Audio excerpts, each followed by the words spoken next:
Bonjour, je me retrouve aujourd'hui pour continuer la chanson de Roland en parlant d'un deuxième exposé euh, que je vais vous présenter aujourd'hui, qui va durer à peu près 1 heure. Ce n'est qu'une prévision. Vous aurez déjà la durée de la vidéo en regardant la vidéo.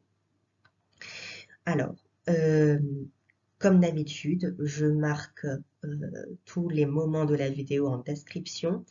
Il y aura une partie grammaticale.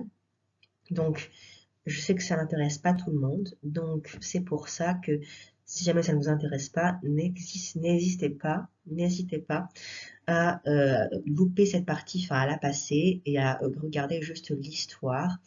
Voilà, ou alors si vous aimez regarder là, faites comme vous voulez.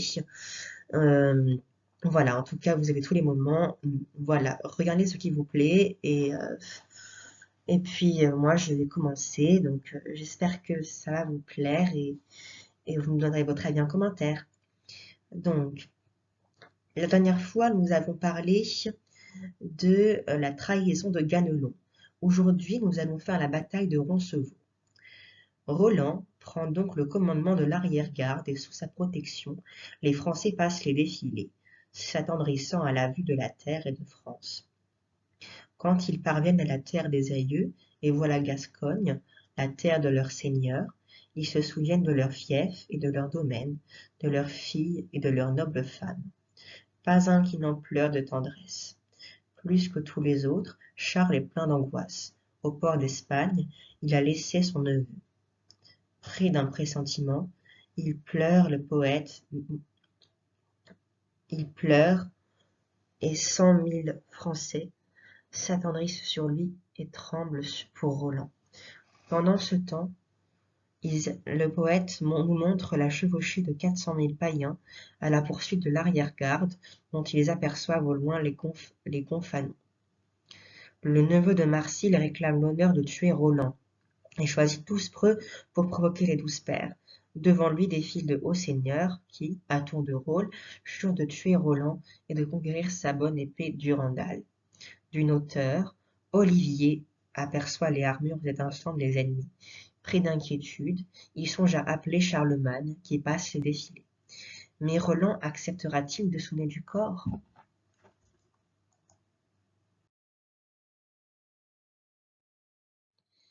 Donc, le premier exemple que nous pouvons donner, c'est Roland qui refuse de sonner du corps. C'est la première étude que nous allons faire. Ingénieuse péripétie qui renouvelle l'intérêt. L'opposition des deux caractères fait mieux ressortir l'héroïque folie de Roland. Sans doute pêche-t-il par excès de confiance, mais sa témérité n'est pas aveugle. De hautes raisons l'empêchent d'appeler au secours. Pouvait-il imposer son propre sacrifice aux Français? Il les juge prisonniers de leur honneur, tout comme lui-même. Olivier dit: les païens sont en force, et nous, Français, ce me semble, sont bien peu. Compagnon Roland, sonnez de votre corps, Charles l'entendra et l'armée reviendra. Roland répond: j'agirai comme un fou, en 12 France j'en perdrai mon renom. Je vais frapper de Durandal de grands coups, sanglante en sera la lame, jusqu'à l'or du pommeau. Pour leur malheur, les félons païens sont venus à ces ports. Je vous le jure, tous sont frappés de mort. Compagnie Roland, sonnez votre olifant, Charles l'entendra et fera retourner l'armée. Il nous secourra avec son baronnage. Roland répond: ô Seigneur Dieu, ne plaise que pour moi mes parents sont blâmés, ni que la France, la douce tombe en déshonneur. Mais je frapperai de Durandal, ma bonne épée que j'ai enceinte au côté, vous en verrez la lame ensanglantée. Pour leur valeur, les félons païens se sont ici rassemblés. Je vous le jure, ils sont tous livrés à la mort. Compagnon Roland, sonnez votre olifant. Charles l'entendra qui passe les ports. Je vous le jure, les Français reviendront. À Dieu ne plaise, répond Roland, qu'il soit dit par homme vivant que que pour des païens j'ai sonné du corps. Jamais mes parents n'en auront le reproche. Quand je serai dans la grande bataille et que je frapperai 1000 coups et 700, de Durandal vous verrez l'acier sanglant. Les Français sont braves et frapperont vaillamment. Ceux d'Espagne ne sauraient échapper à la mort. Olivier dit: je ne sais où serait le blâme. J'ai vu les Sarrasins d'Espagne, couvertes en sont les vallées et les montagnes et les landes et toutes les plaines. Grandes sont les armées de cette gente étrangère, et nous n'avons qu'une bien faible troupe. Roland répond: mon ardeur s'en augmente. Ne plaise au Seigneur Dieu, ni à ses anges, que pour moi, France perde sa valeur. Mieux vaut mourir que tomber dans cette honte. C'est parce que nous frappons bien que l'empereur nous préfère. Roland est preux et Olivier est sage. Tous deux ont une merveilleuse vaillance. Puisqu'ils sont à cheval et en armes, même pour la mort, ils n'esquiveront pas la bataille. Braves sont les comtes et leurs paroles hautes. Les païens félons chevauchent en grande fureur. Olivier dit: Roland, voyez leur nombre, ceux-ci sont près de nous. Mais Charles est trop loin. Votre olifant, vous n'avez pas daigné de sonner. Le roi serait ici et nous n'aurions pas de dommages. Regardez là-haut, vers les ports d'Espagne. Vous pouvez voir très bien triste arrière-garde. Qui fait celle-ci, jamais n'en fera d'autre. Roland répond: ne dites pas un tel outrage, maudit le cœur qui, dans la poitrine, se relâche. Nous tiendrons ferme sur place. C'est de nous que viendront les coups et les combats. Quand Roland voit qu'il y aura bataille, il se fait plus fier que lion ou léopard. Il s'adresse aux Français. Il appelle Olivier: sire compagnon, ami, n'en parlez plus. L'empereur, qui nous laissa les Français, a mis à part ses 20 000 hommes, sachant qu'il n'y avait pas un couard. Pour son seigneur, on doit souffrir de grands maux et endurer le grand froid, le grand chaud. On doit perdre du sang et de la chair. Frappe de talon, c'est moi de Durindal, ma bonne épée que le roi me donna. Si je meurs, il pourra dire, celui qui l'aura, qu'elle fut à un noble vassal. D'autre part est l'archevêque Turpin. Il éperonne son cheval et monte sur un tertre. Il appelle les Français et leur adresse un sermon. Seigneur baron, Charles nous a laissés ici. Pour notre roi, nous devons bien mourir. Aidez à soutenir la chrétienté. Vous aurez bataille, vous en êtes bien sûr, car de vos yeux, vous voyez les Sarrasins. Battez votre coulpe et demandez à Dieu merci. Je vous absoudrai pour sauver vos âmes. Si vous mourrez, vous serez de saints martyrs. Vous aurez des sièges dans le grand paradis. Les Français descendent de cheval, s'agenouillent à terre, et l'archevêque, au nom de Dieu, les bénit. Pour pénitence, il leur commande de frapper.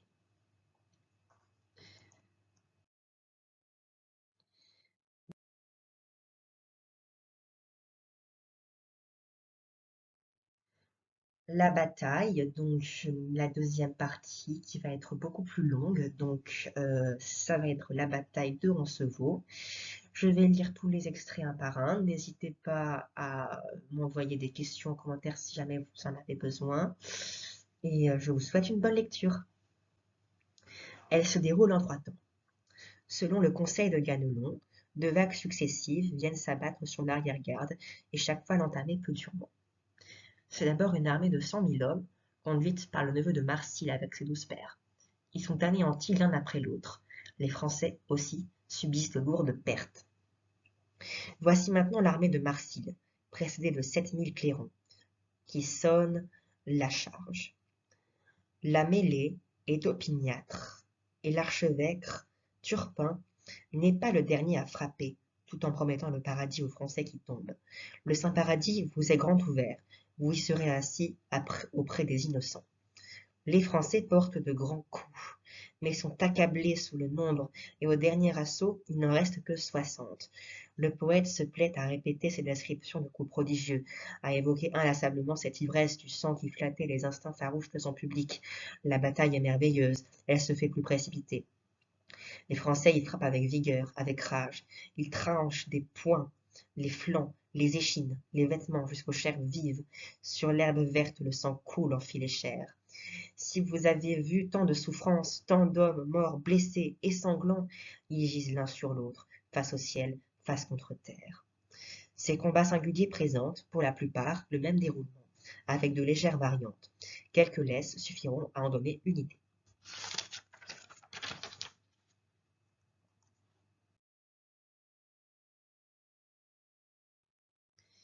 Le prélude à la bataille. Donc c'est le début de la bataille et après on verra véritablement la bataille.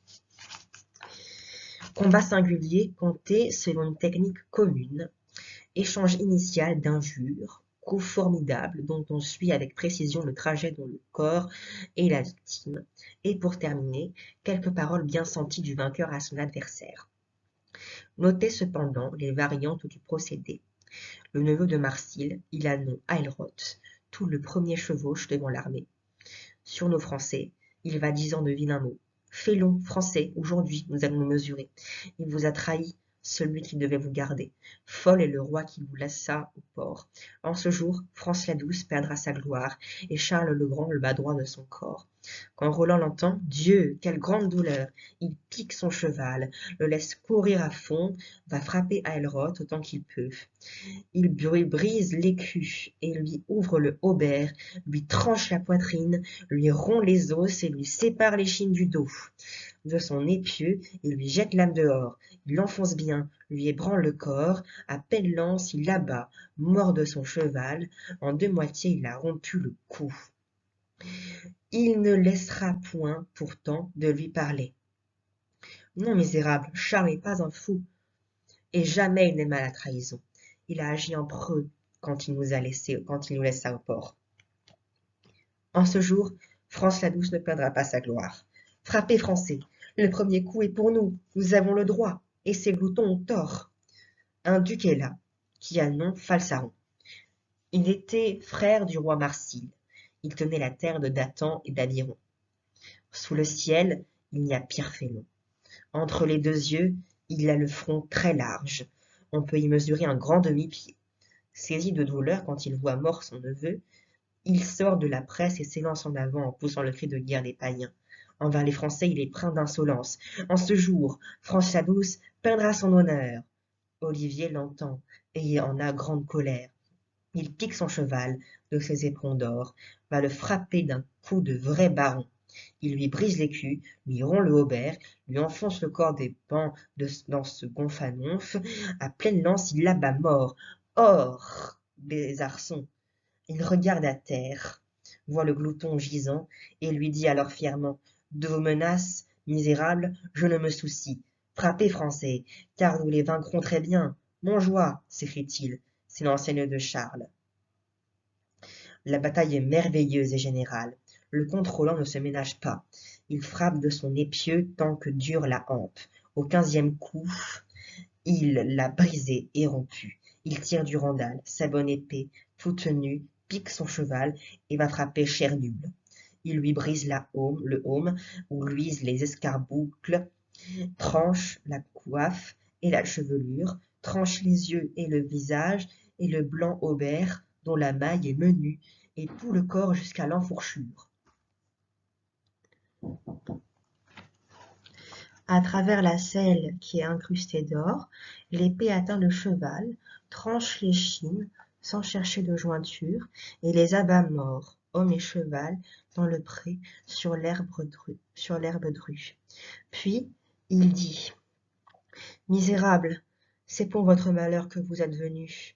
De Mahomet vous n'aurez aucune aide. Un tel glouton ne gagnera pas aujourd'hui la bataille. Au caractère surhumain des coups s'ajoute celui du merveilleux. Des prodiges semblables à ceux qui marquèrent la mort du Christ accompagnent la mort des preux. En France s'élève une étrange tourmente, une tempête de tonnerre et de vent, de pluie et de grêle démesurément. La foudre tombe et menue et souvent, et la terre tremble en vérité. De Saint-Michel du Péril jusqu'au sein de Cologne, de Besançon jusqu'au port de Wissant, il n'y a maison dont les murs ne crèvent. À l'heure de midi, il y a de grandes ténèbres, point de clarté, sauf quand le ciel se fend. Nul ne les voit sans grande épouvante. Beaucoup disent, c'est la fin du monde que nous voyons. Ils ne savent pas, ils ne disent point vrai, c'est la grande douleur pour la mort de Roland.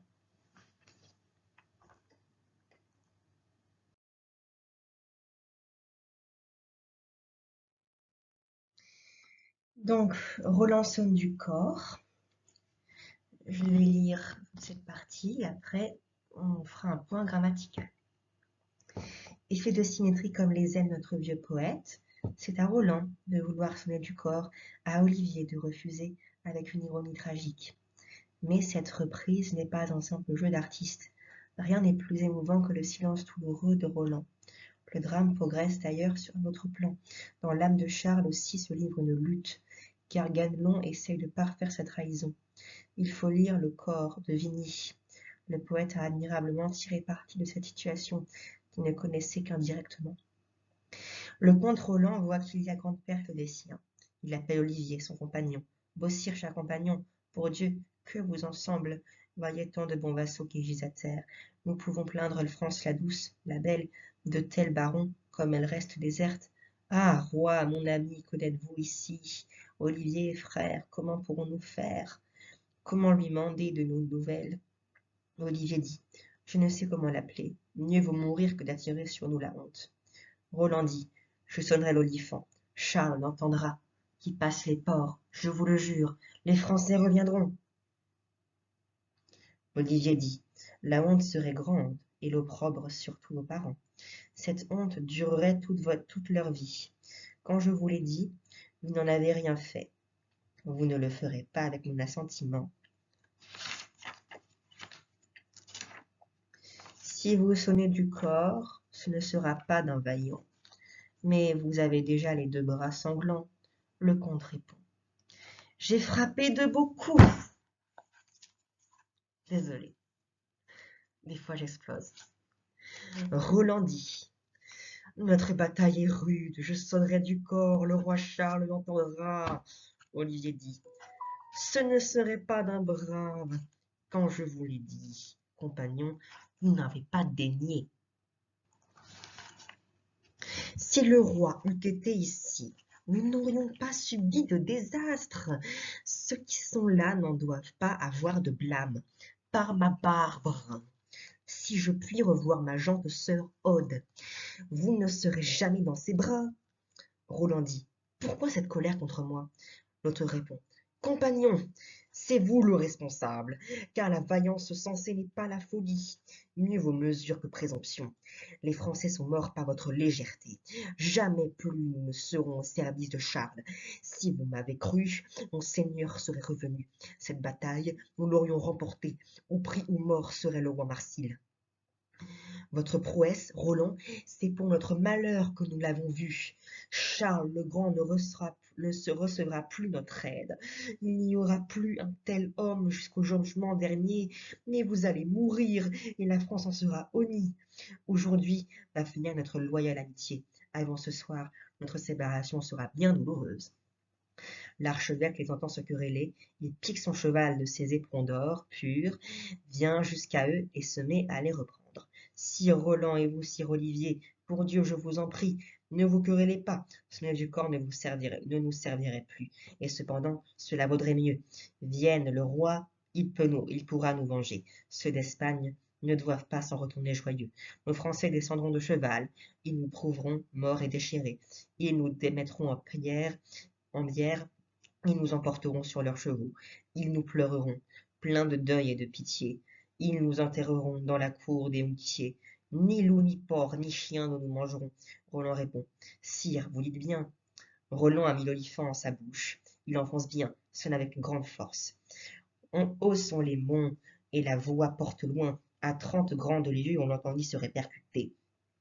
Charles l'entend et tous ses compagnons. Le roi dit, nos hommes livrent la bataille. Ganelon lui répliqua, si un autre l'eût dit, cela paraîtrait grand mensonge. Le comte Roland, à grand-peine, à grand effort, à grande douleur, sonne son olifant. De sa bouche jaillit le sang clair, de son chef la tempe se rompt, du corps qu'il tient, le son porte fort loin. Charles l'entend, qui passe les ports. Le duc Nèmes l'entend, et tous les Français l'écoutent. Le roi dit, j'entends le corps de Roland, Jamais il n'en sonnerait s'il ne livrait bataille. Ganelon répond. De bataille, il n'y en a pas. Vous êtes déjà vieux, tout fleuri et tout blanc. Par de telles paroles, vous ressemblez à un enfant. Vous connaissez bien le grand orgueil de Roland, ces merveilles que Dieu le souffre si longtemps. Il a déjà pris Nople sans votre ordre. Pour un seul lièvre, il le soissonnait du corps tout un jour. Devant ses pairs, il doit encore s'amuser. Il n'y a pas d'homme sous le ciel qui ose le provoquer. Chevauchez donc. Pourquoi vous arrêter? La terre des aïeux est encore bien loin devant nous. Le comte Roland a la bouche sanglante. De son chef, la tempe s'est rompue. Il seul olifant, à grande douleur, à grand-peine. Charles l'entend, et ses Français l'entendent. Le roi dit, ce corps a longue haleine. Le duc n'aime, répond. C'est qu'un baron y prend peine. Il y a bataille, j'en suis sûr. Celui-là l'a trahi, qui vous en veut détourner. Armez-vous, lancez votre cri de raillement, et secourez votre noble maison. Vous entendez aussi que Roland se lamente. L'empereur a fait sonner ses corps. Les Français mettent à pied à terre et s'arment des haubers et de aumes et d'épées ornées d'or. Ils ont des écus et des épieux grands et forts, et des gonfanons blancs, vermeils et bleus. Tous les barons de l'armée montent sur leurs destriers. Ils éperonnent aussi longtemps que durent les défilés. Pas un qui ne dise à l'autre, si nous voyions le Roland avant qu'il ne soit mort, avec lui nous donnerions de grands coups. Mais à quoi bon? Ils ont trop attendu.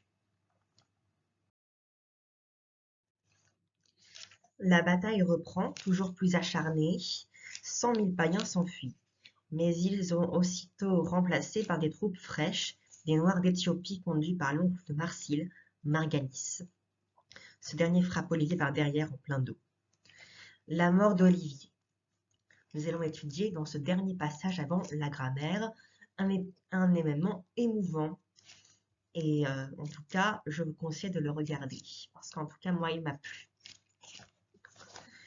Cette amitié, digne des épopées antiques qu'ont fait Rachid et Patrocle, Nisus et Euryale, nous voit l'épisode le plus humain et peut-être le plus émouvant de la chanson. Ces deux âmes farouches trouvent des mots d'une extrême délicatesse, dans leur simplicité, pour se dire leur estime et leur affection, avant de se séparer. Roland, surtout, montre une douceur, une gentillesse que nous ne lui connaissons pas. L'auteur a voulu traduire physiquement l'intensité de sa douleur. Il a peint avec un admirable réalisme les derniers moments d'Olivier. Olivier sent qu'il est mort Nasfret. De lui venger jamais de l'IR16. Trenchte 16 anstes et 16 excuses buclers et pièces et points et célestes et costaises, qui lui veillent sarrasin desmember, un mort sur altrejeter, de bons vassals l'hypoust remembrer, l'enseigne Karl ni volt mi blière, Munjoa, escriette et altement clair. Roland appelait son ami et son père, circumpeigne amei carbus justes, à grandulor Hermès des œuvres. Roland regardait Olivier avec le visage, teint fut éperse, desculuret et pâle, licentus clair parmi, le corps lirait, en quintre terre en chien les escalas, dus dis licens, or ne sais-je que fasse, circumpens marfut vostre branage, jamais niert me qui une corse qu'une trevaillait. La traduction en français. Olivier sent qu'il est blessé à mort. Jamais il ne saurait assez se venger. En pleine mêlée, maintenant, il frappe comme un baron.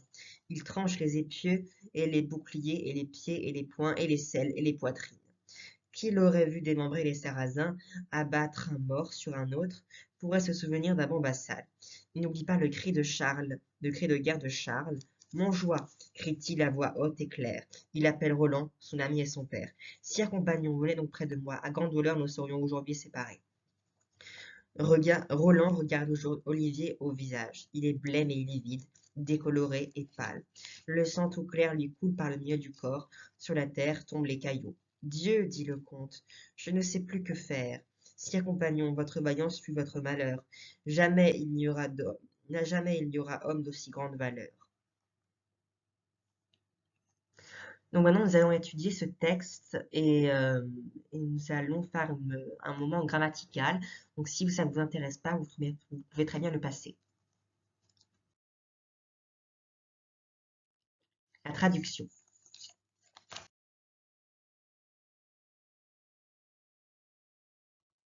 Étude du texte original. Le français vient du latin. Expliquer le traitement de la partie du mot latin en italique. 2. A. Bonum, bon, 8. Mortem, mort, 1. Pressam, presse, 3. Cellas, celle, 5.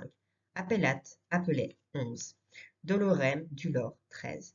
Clarus, clerce, 16. Corpus, corse, 16. Terram, terre, 17. 2b. Erimus, Hermès, 13. Alterum, altre, 7. Re, conoscere, reconnoistre, 29. Collocat, pulchet, 49. 3b. Rémomar, remémorar, remembrer, 8. Durament, durement, 50. Comparer embauche, duos, anse douce, 47. Avec ambasse, ambes, 51. 6. Dominum, deum, dame 2, 40. 8. Grandem, grand, 3. Pressam, presse, 3. Corpus, corse, 16. Nullus, nuls, 29. Partem, part, 70. Testam, test, 33. 9. Satis, 16, 2. Parem, père, 11. Clarus, clair, 16. Mai, May, 12. Fr, moi, hérite, hier, 20. Férit, fier, 3. Amicum, ami, 11. Volet, volt, 9. Anglo-normand pour vuelt. Barreau, ber, 3. Vede, veit, R3, fr, voix. Pedes, pied, 5. Corps, coer, 55. Anglo-normand pour cuer, français, cœur. Dolorem, dulor, 13. Et doulour, 66. O, U. Graphie anglo-normande du son OU. Amorem, amour, 45. Super, sur, 7. Anglo-normand pour sort. Aurum, or, 31. 10. Manum, main, 51. Comes, quens, 18. Unum, 1, 7. 11 A. Vindicare, venger, 2. Anglo-normand pour vengier. Jacer, gésir, 61. 11b. Médium, miei, mi, 16. Préca, priet, 52. Audi, oie, 13. Anglo-normand pour oui, oculi, oi, 27. Anglo-normand pour ui, longius, loins, 28. Conoscere, conoastre, 29. 12a. Cabalum, cheval, 24. Cadunt, chent, 17. En anglo-normand réduit IE à E. 12c. Vasta, quast, 21. 13a. Cadunt, chent, 17. Paradisum, pareis, 52. Preca, priet, 52. Cabalum, cheval, 24. Comparer compagno, cupain, 12. Prononciation compagne et compagnonem, compagnon, 20, 30. 30. 13. C. Cellas, celle, 5. Hominem, 29. Anglo-normand pour homme. Damnaticum, damage, 23. Gematum, je mets, 31. 14. A. Abere, abbé. Avra, 23. Aura, 2. Separatus, separatus. Desevres, 13. Altum, alt, 50. O. Expliqué de même comment, colp, 34. Coup, dulce, 21. Douce. 14. C. D. Embos, ans, 47. Remémorare, remembrer, 8. Remanere, abes, remandras, 21. Re plus conoscere, reconnoistre, 29. Ça, ce sont des exercices. Ils sont ici, désolé, mais je ne les ai pas expliqués très clairement. Cependant, vous pouvez les voir un peu plus clairement si vous achetez La gare des Michards, Moyen Âge. Je vais continuer les exercices. Grand 2. Expliquez entièrement les mots suivants. Cellas, celle, 5, 8, 13, C, 2, A. Mika, mi, 9, 9, 13, A, 2, A. Terram, terré, 17, 8, 13, C, 2, A. Oblitum, arrêt, oublier, V9. Anglo-normand pour oublier. Confère, 5, 14A, 9, 13, 3B. Appellate, appeler, 11, 5, 13C, 8, 2A. Erimus, Hermès, 13, 8, 2B. Mortalem, mortel, 29, 10, non, pardon, 5, 9, 2A. Amarré, amer, 37, 25, 9, 5, 9, 2A. Noulam, nul, 38, 8, 13, C, 2A. Audio, OI, 39, 9, 13A, 2A. Et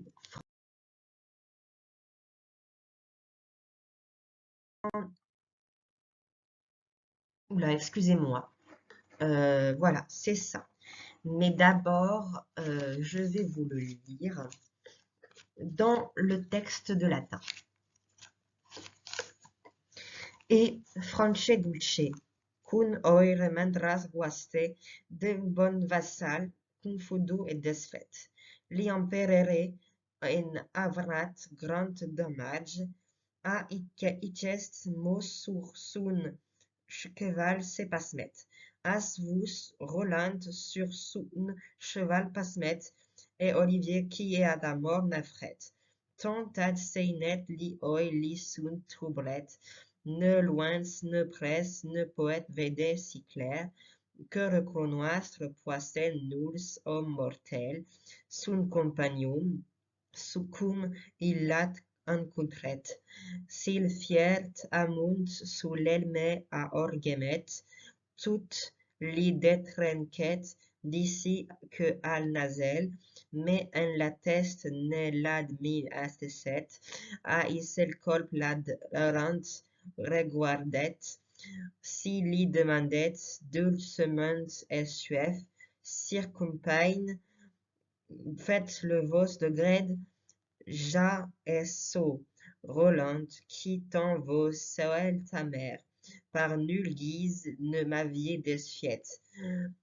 Dist Olivet, hors vos voix j'ose parler. Je ne vous veille, veillez vue d'âme de, féru de vos car le me pardonnez. Roland respunt, jo ne nient de mel, iol vos pardouins ici et devant deux. Haïssel, mot l'un à l'autre ad clinet. Par tel amour, as les vous désœuvred. La traduction. Ah, Francebus, comme aujourd'hui tu resteras dépouillé de bons vassaux, confondu et déchu. L'empereur en aura grand dommage. À ces mots, sur son cheval, il se pâme. Voilà Roland sur son cheval, pâmé, et Olivier qui est blessé à mort. Il a tant saigné que ses yeux sont troublés. Ni loin ni près, il ne peut voir assez clair pour reconnaître homme mortel.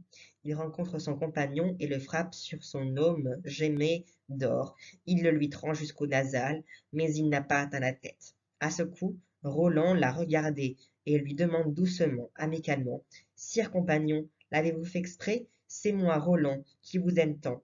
Vous ne m'aviez pourtant pas défié. » Olivier dit. Maintenant je vous entends parler. Je ne vous vois pas que le Seigneur Dieu vous vole. Je vous ai frappé, pardonnez-le-moi. Roland répond. Je n'ai pas de mal. Je vous pardonne ici et devant Dieu. À ces mots, ils s'inclinent l'un vers l'autre. C'est un tel amour qui se sépare.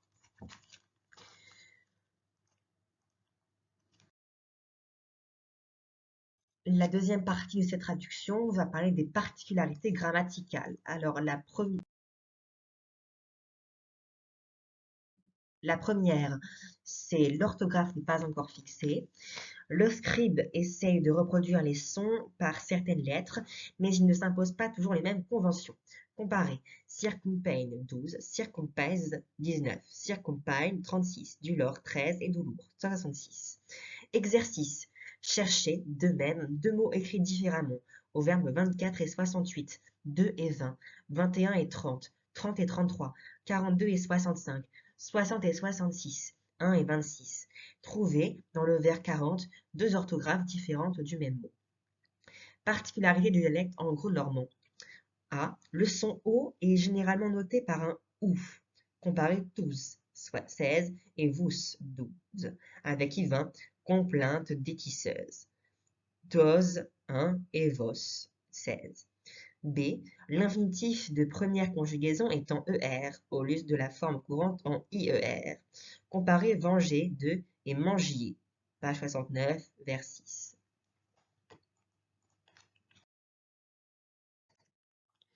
La deuxième chose, c'est le cas sujet et le cas régime. La première chose, c'est les emplois normaux du cas sujet. Sujet, licence, 16, CS singulier, confère, 17e, 17A, li oil, 27, CS pluriel, confère, 17A, li emperere, 23, CS singulier, sans S final, CF 17B. Attribut du sujet. Mors eloquens, 57. CS singulier, confère 19A.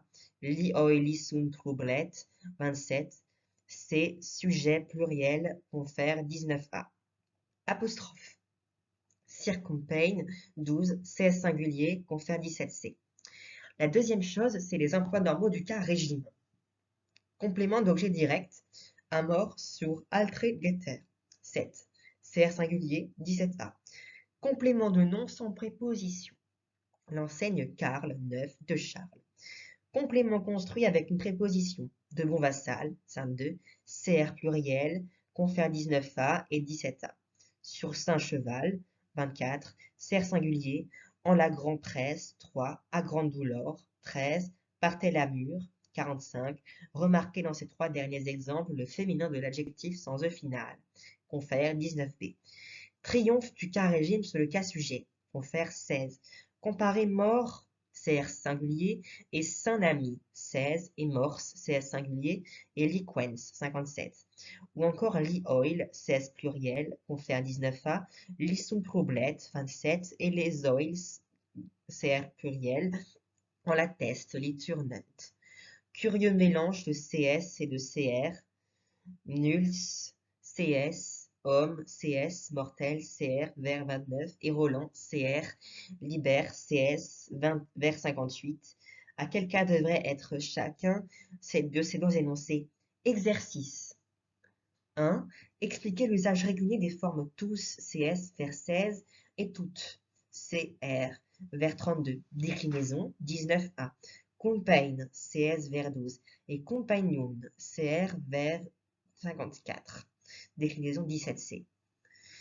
Les noms propres Olivet, Roland sont toujours au cas régime. Relevez les phrases où l'emploi de ces noms au cas régime est régulier et celles où il faudrait le cas sujet. Olivers Rolands. 3. Emploi du subjonctif. Je lirai cette diapositive après. Weist et Post auraient vu, auraient pu. Dans les phrases hypothétiques, on trouve en ancien français l'impératif du subjonctif, là où nous employons le conditionnel, et dans la subordonnée par-ci, l'impératif le plus que parfait de l'indicatif. C'est un souvenir du latin. Olivier sent que la mort nult l'angoissait. Ans douce les weist en la teste les turnettes. L'oeil perte et la ou de toute. Descens a pied à la terre ses courquettes. Durement alt si reclaimet sa culpe. Contre le ciel ambesdous, les mains duint, si priet Deu que pareis lidunget, et beneist Carlun et Franceduce, sun compagnon Roland surtus falte li le coer, li le helm, li embruquet. crescut le cors à la terre li justet, mors eliquens, que plus ne se demuret. Roland liber les pluret, s'il doulouset, jamais en terre n'ores plus dolent hume. Or veite Roland que mort son ami, gesir adens à la terre sunt vis. Mult dulcement a regretté le Christ, circumpein, tant fuste ardis, ensemble à vous mestet et anzedis, nem fesis mal nejo nel te force fils. Quand tu es mort, doulour et colio vif. Icest mof se pasmet li marquis sur son cheval que claimet veiantif. Affermet est à tes estrous l'orphin, quel part qu'il alte, le poète Michaïr. La traduction. Olivier sent que la mort l'étreint, les deux yeux lui tournent dans la tête, il perd l'ouïe et toute la vue. Il descend de cheval, se couche contre terre. Péniblement, à haute voix, il dit sa coulpe, les deux mains jointes vers le ciel. Il prie Dieu de lui donner le paradis et de bénir Charles et France la douce, et son compagnon Roland par-dessus tous les hommes. Le cœur lui manque, son âme s'incline, tout son corps s'étend à lui terre. Il est mort, le comte, il ne s'attarde plus longtemps. Roland le baron le pleure et le regrette. Jamais sur terre vous n'entendrez homme plus accablé de douleur. Roland voit que son ami est mort, gisant sur la face contre terre. Très doucement, il se prie à dire son regret. Sire compagnon, c'est pour votre malheur que je vous fus tardi. Nous avons été ensemble et des ans et des jours. Malheur que vous fûtes, pardon. Nous avons été ensemble des ans et des jours. Tu ne me fis jamais de mal, et jamais je ne t'en fis. Quand tu es mort, c'est douleur que je vive. À ces mots, le marquis se pâme sur son cheval, qui nomme Veillantif. Mais il tient ferme sur ses étriers d'or fin, où qu'il aille, il ne peut pas tomber. Les éléments perturbateurs. Se garder de croire que le passage du latin au français s'explique toujours aussi simplement. On se heurte parfois à des obstacles irréductibles, car toutes sortes d'actions viennent perturber les lois phonétiques. Influence savante, place habituelle du mot, analogie avec d'autres mots, dissimulation, etc. Les mots d'origine étrangère au latin sont rares. Dans notre texte, vassal est d'origine celtique, et les mots helm, home, estraus, 69 étrier, et nasfret, blessé, confère navré, sont de source germanique. Bientôt la fin. Il ne reste plus que 3 hommes vivants, contre 40 000 qui n'osent les approcher. Roland sonne du corps, faiblement. Là-bas, dans la montagne, 60 000 clairons lui répondent. Charles galope à son secours. Il a fait enchaîner Ganelon. Gauthier est tué, Turpin est blessé, Roland reste seul. Les païens, tenus à distance par la crainte, lui lancent des milliers de dards, d'épieux, de lances, puis s'enfuient vers l'Espagne. Roland range les corps de ses pères devant l'archevêque qui les bénit avant de mourir. Mais ses forces le trahissent, il s'évanouit. Il trouve encore l'énergie d'assommer d'un coup d'olifant un sarrasin qui voulait s'emparer de Durandal. Sentant venir la mort, il s'efforce de briser son épée pour lui épargner de tomber aux mains d'un homme qui fuit devant un autre.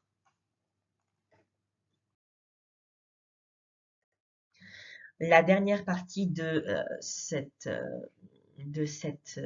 exposé va être la mort de Roland.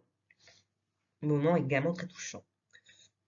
Donc, le poète a surnommé les événements pour préparer cette mort de Roland, resté seul, s'élevant jusqu'à Dieu par un suprême effort. Ces derniers actes et ces dernières pensées nous révèlent, après les grands coups d'épée, la vie intérieure du héros. Par sa vaillance et son sentiment de l'honneur, il s'est mis au-dessus de ses compagnons et Dieu reconnaît la valeur de son sacrifice, car c'est la foi qui nourrit la chevalerie.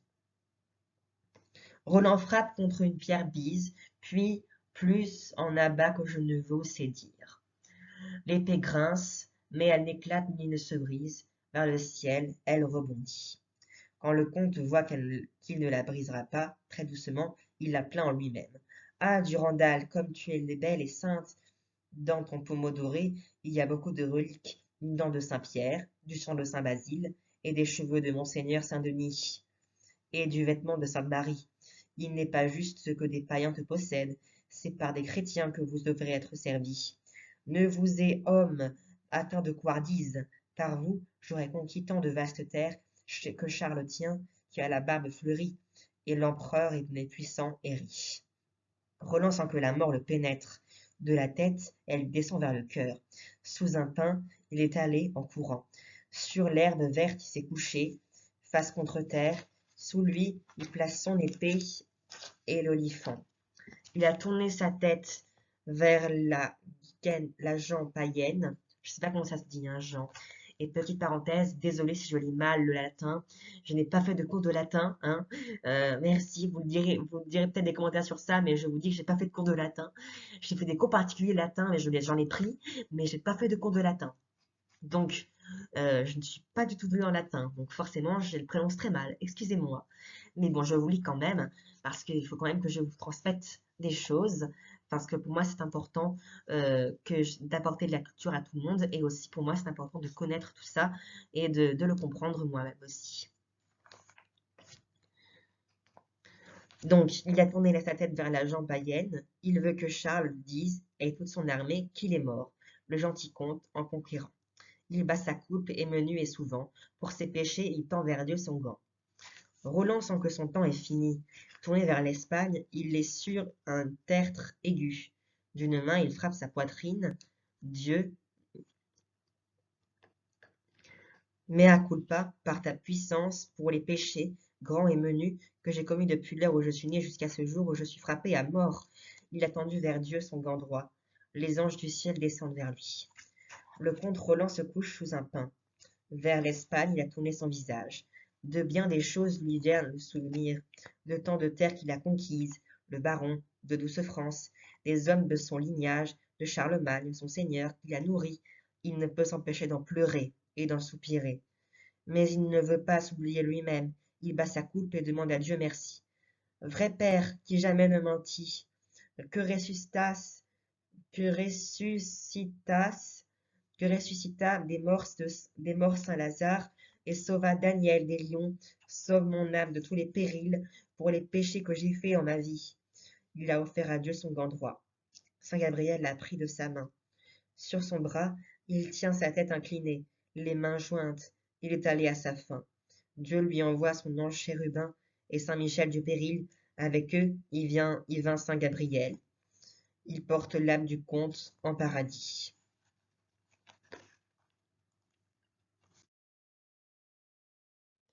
Voici quelques dernières illustrations pour finir. Ça, c'est le château euh, dont il est question de la chanson de Roland.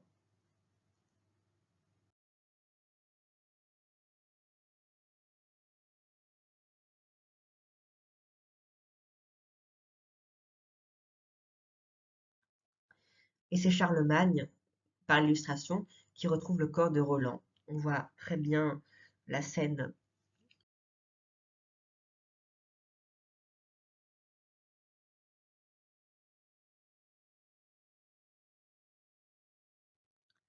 Merci d'avoir regardé. Et si jamais vous n'avez pas lu la grammaire, ce n'est pas grave du tout. Je comprends que ce soit très austère et fastidieux. Moi aussi, je n'ai pratiquement rien compris. Mais bon, le but, c'est quand même d'avoir regardé et que ça vous ait plu. Gros bisous, je vous aime très fort et on se voit bientôt de toute façon. Au revoir.